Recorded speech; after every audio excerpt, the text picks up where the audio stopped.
I started this idea since the world gone mad. Pagsugod si pandemic.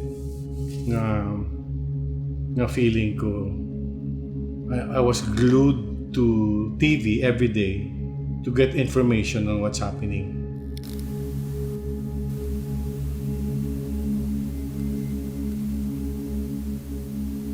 I always have this idea nga daw, may premonition ka ba that there's a feeling, an uneasy feeling that something is gonna happen.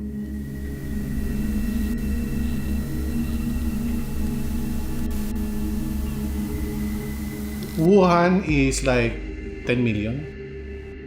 And I cannot imagine 10 million people nga i-lockdown.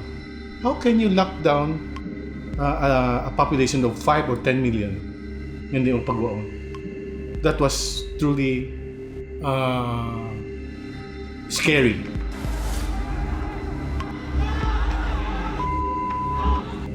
Ina-imagine ko a very dark, scary time that will happen. Inapananaw ko na to this pandemic. A mysterious pneumonia has gripped China. My inspiration always comes from events, especially very conscious ko nga I want to say something big, to create something big in a very unique time.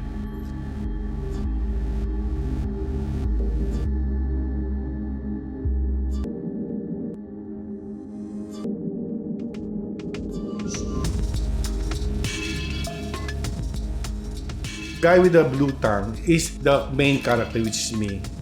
No.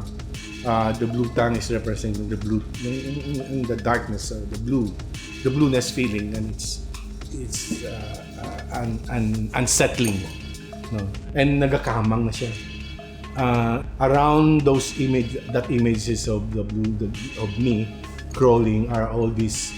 It's like daw may earthquake bilang sa latumba talaga. So you're trying to get out. At the same time, when you see the guy on his legs on top, it's like, ang isa na ka-importante, na daw totally your world just flip. Flip.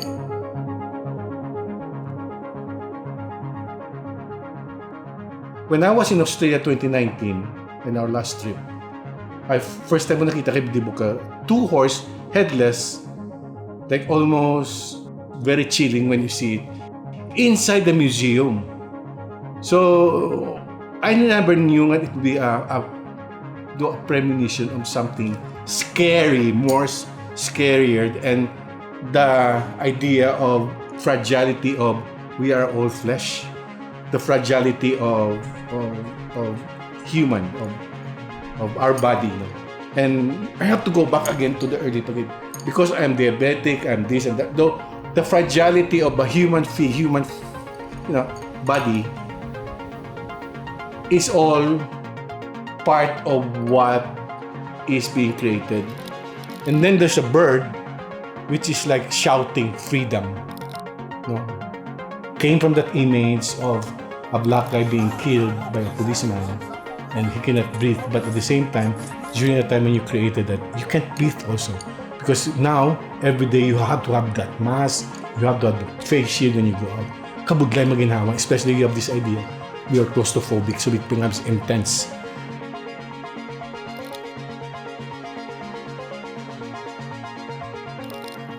I was in Tagaytay for cleansing because I am afraid of the transplant. I went into cleansing. Organic. I almost died. That night, before gindala ko sa hospital the next morning, early morning yan, all the dogs in the street were all howling. And I said, death is outside. I was telling, death is outside. The meaning of a howling dog. A howling dog, dra sa painting na nagasinggit. And all the sounds coming out are COVID. COVID is all. If you look at it, it's all COVID coming out from his mouth.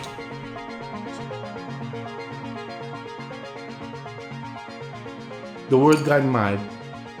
When I approach it, suddenly I realize that my reality of perspective was gone. The boundaries, they said, no more, the world is so small, there's no more boundaries. But during pandemic, I just want to cross from Talisay to Bacolod.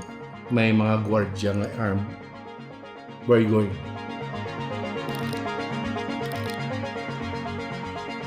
A horse represent war horse. But it can become very cute. It can be in a very whimsical way. But this, when I use horse, that needs to be there because it represents the strength of a horse, no? And the power of the horse as a war horse. Boiling Point is a very personal image of man that creates. You have to go deep into your emotion and mental in order for you to create an important piece, and it comes in a split second. Capture that split second. These are very unique character for me, creating something very important. The elements of emotion, mental, the element of seeing something dark, seeing something light, seeing something. So, kina-absorb na tanan, and images comes to your mind. Death is there.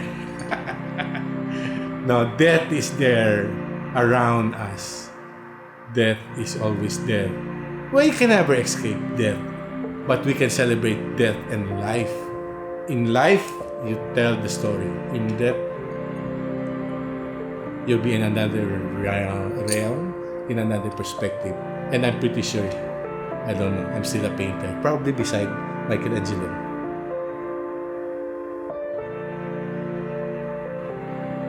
The word gone mad, for me, is very special. A very special word that is in a very special time, in a global stage, becomes again a chronicle of something we human in this point of time will experience, something that will forever be ingrained in that work, the story and the experience, and the emotion and the mental becomes, the word that moms becomes a healing point. It's a triumph of soul of an artist, probably, because you were able to put everything, emotion, mental, into the physical, and then imprint it for future generation to see.